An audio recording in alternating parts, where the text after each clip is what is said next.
5 clés pour vous reconnecter à Dieu, partie 2, jour 2.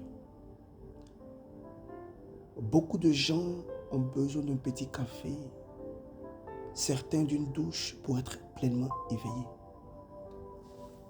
D'autres consultent leur WhatsApp, email ou Facebook et commencent à remplir leur tête d'une foule d'informations plus ou moins agréables.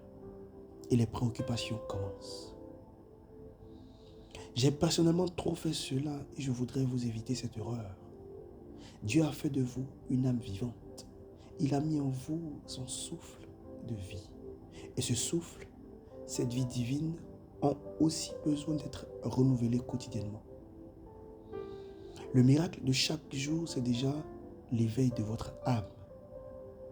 Lorsque la douce brise de l'Esprit Saint souffle dans votre vie, quand vous vous réveillez, votre souffle de vie est renouvelé.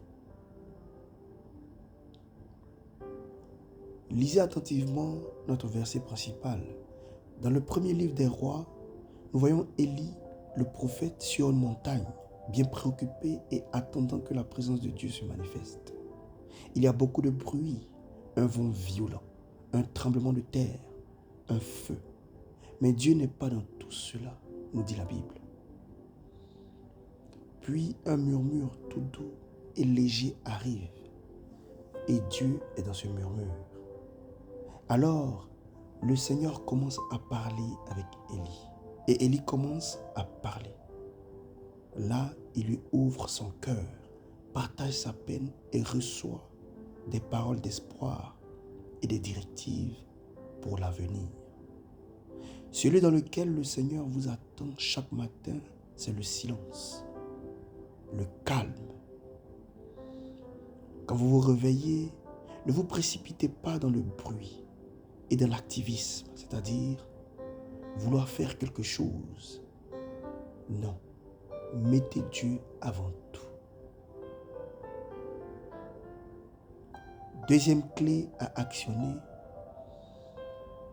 est que chaque matin, faites silence et demandez à Dieu d'éveiller votre âme, de vous apprendre à écouter. Fixez vos pensées sur Jésus-Christ.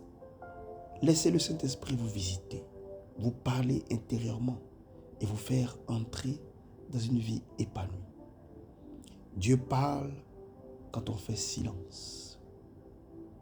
Alléluia.